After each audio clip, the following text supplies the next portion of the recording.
И понеже това ми прилича на микроелектроника, искам да дам думата на човек, който действително би могъл да даде по-голяма яснота, на Момчил Павлов, който да ни разкаже за евентуално какво представлява това. Искам само да допълна. Трябваше да допълните за Рикардо Делгадо, който направи мащабно проучване на това и установи с много по-мощни микроскопи електронни, че това са реално чипове. И Момчил ще продължи сега с това нещо, за да докаже, защото в ДАНС и в 4-то районно управление той успя да пусне официални жалби и заповядай, Момчиле. Благодаря много.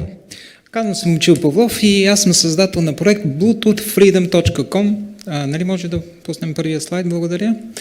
Така, целта на този проект е да улесним обикновеният човек. Едните казват, взимайте тези ваксини, защото те са добри, а другите казват, не ги взимайте. Тук имаме специалисти, да речем доктор Фаучи или министъра на здравеопазването, казват, те са добри, но аз като обикновен човек това нещо не го знам. А доктор Пасков или другите те казват, не, защото така. Нито имаме компетенцията на едните, нито имам компетенцията на другите. Мога ли аз да бъда на това ниво? На нивото на министъра, на нивото на доктор Пасков или на нивото на другите специалисти, така че аз сам да видя истината. Се оказва, че има такъв метод, аз се съсредоточих да откриваме такъв метод и това става с най-обикновен телефон. С най-обикновен телефон с Bluetooth меню може да се открият Bluetooth чиповете на вакцинирането. Оказва, че те наистина са чипирани и това ще ви покажа в момента набързо някои мои изследвания, както и официални изследвания, които са правени в Франция и в Мексико. Даже направих тук набързо един тест и тук откривам в залата две такива устройства, ако може да се види дори силата на сигнала с това устройство и така нататък. Нека да започнем с втория слайд, да продължим нататък, да ви покажа. Виждате, първата не са в стандартното меню. Когато включите телефона, вие не можете да ги видите в стандартното меню тези Bluetooth чипове. Те са скрити.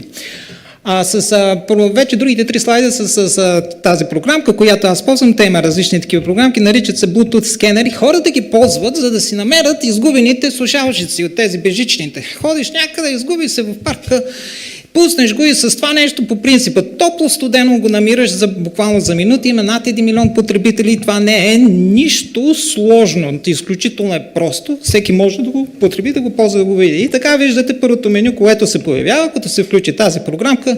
Намират се тези устройства, виждате, че няма никаква информация за тях. Type unknown, name unknown, service unknown и vendor unknown, което означава тип име, услуга и търговец неизвестни.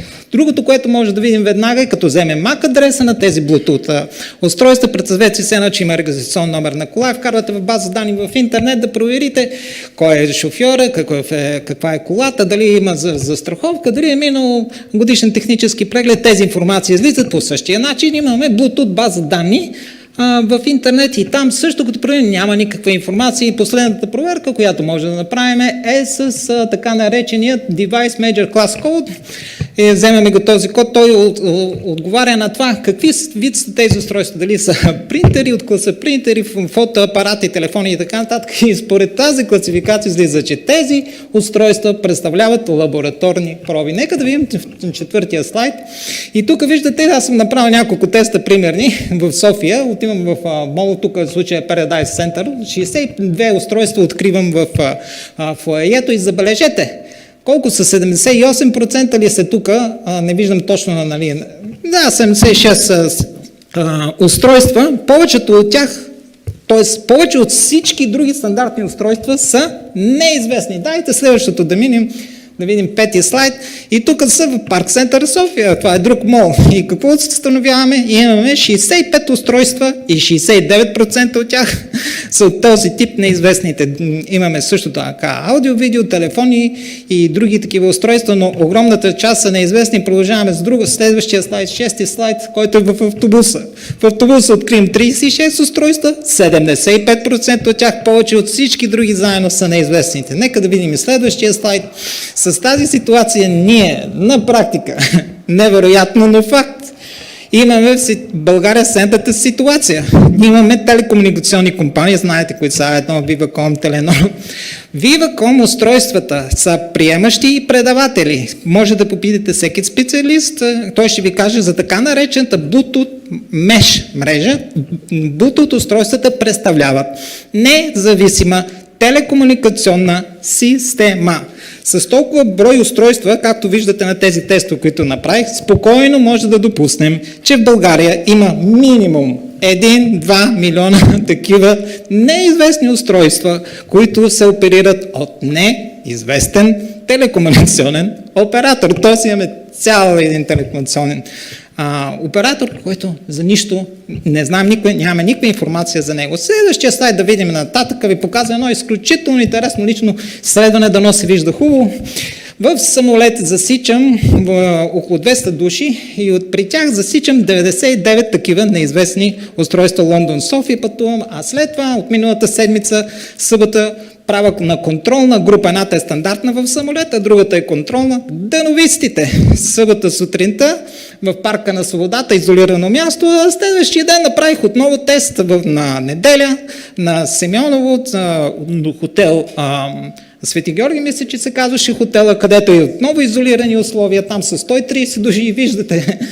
В стандартната група засичаме 99 устройства, а в контролната засичаме 10-16 устройства. И сега искам да ви кажа, тези 99 устройства са абсолютно шокиращи като бройка, защото ние нямаме такава социална стандартна ситуация, в която ние може да имаме всеки втори с включен Bluetooth. Помислете само, отидете, проверете, вижте си вкъщи, вижте в службата, отидете където и да било, ще видите, че има не повече от 10-20% от потребителите, които да са включени Bluetooth устройство, освен ако не отидете на дискотека, където са с безжични слушалки и всеки си слуша своя собствена музика, там може да намерите 100% хората сключени на Bluetooth. Но такова нещо, всеки втори да има Bluetooth включен, особено в самолет, където се казва, моля, изключете вашите телефони, и служете в самолетен режим, е абсолютно шокиращо и не е възможно, но то е реално. Аз съм го записвал това нещо и на видео. Какво може да бъде обяснението? Един човек, който не знае за тези моменти, които се дискутират в момента тук, може да си помисли, сигурно тези телекомуникационни компании, производителите на телефони, вкарат втори Bluetooth вътре в телефоните и не са ни казали. И те си работят. Или има някакви малки такива под дрехите. И те са, които работят. Така ли? Нека да видим сега контролните група, дановистите. Те имат същите телефони, имат същите дрехи, даже имат повече дрехи, защото те ги смерят ни неделя, като отиват, те имат по 2 чифта дрехи. И вижте, те имат 8 пъти по-малко количество включени Bluetooth. А каква е разликата между дановистите и стандартната група? Дановистите не се вакцинират. Там е изключение. И това е поради факта, че те са ориентирани, природно ориентирани, и пък и учителя Петър Дънов е говорил много ясно за ваксините, че те носят полза, носят вреда. Следващия слайд ви показвам други лични изследвания, които съм направил. Когато бях в Англия, извадих едно момче, което беше вакцинирано навънка, и тества го предишния ден, показвам положителен тест. Виждате, 2 различни програмки ползвам с различни графични интерфейси, с което засичам силата на сигнала, която излиза от тялото. Виждате, това са научни изследвания във Франция и в Мексико, които са официални, качени са на уебсайта, приложени са в документацията. Следващия слайд да видим, броя на вакцинираните тук са 15, а от тях 9 не излъчват такива сигнали, 6 само излъчват, не всички ги има. Така нататък, продължаваме нататък. Това в Мексико, нека да прескачаме и този слайд. Какви са последствията? Последствията са, че имаме непрекъсната радиация, Bluetooth радиация, от която, сега ще ви прочита съвсем набързо какви са последствията за здравето. Те са известни за всеки един. Получава се рак, увреждания, аутизъм, безплодие, сърдечни проблеми. Също така, на какво се дължи тази операционна система? Графенов оксид се вкарва вътре в ваксините. Това е известно, положено е многократна документация, много изследвания има по света за това нещо, независими. До какво води графенови оксид в кръвта? Това има над 60 такива публикации. загуба на обоняние, увреждане на нервната система, ДНК увреждане, безплодие, гръдни съсилици, сърдечни удари, рак, левкемия, увреждания на митохондрите, червата, тестисите, стволовите клетки и така нататък. Това са две последствия и последното последствие, което мога да кажа, това е пълен контрол на ума и тялото, с което иска да се цели да се постигне с тези така наречени ваксини. Продължаваме последния слайд и да ви покажа, че това всъщност не се крие дори и от така наречените елит от Световния икономически форум. Това е Ювал Харари, който е съветник на Клаус Шваб от Световния икономически форум. И какво казва той? Това са негови цитати, може да ги видите в YouTube и на други места. Хората ще могат да погледнат назад 100 години и да разпознаят вирусната епидемия като момента, в който е навлязъл нов режим на надзор, особено надзор под кожата. Какво означава това? Какво означава това? Това означава, че той директно ни го казва, не казва с технически детайли. COVID е решаващ, защото това е, което убеждава хората да приемат да се узакони, тотално биометрично наблюдение и така нататък. И да приключа, искам да ви кажа, че с това нещо на практика се въвежда нова политическа система, в която ще има програмиращи и програмируеми биологични единици. Тази система, която е била досега законодателна, изпълнителна и така нататък. Всичко това нещо отпада, от тук нататък имаме програмиращи, програмируеми биологични единици и всяка политическа партия и правителство, която не поставя това нещо като първи въпрос, участва директно в този план, независимо дали е съзнателно или несъзнателно на истината, е като едно прекрасно малко момиче красиво, което влиза, засмива се и казва: знаете ли, това не са били никакви ваксини, това били чипове. И всички се смеят.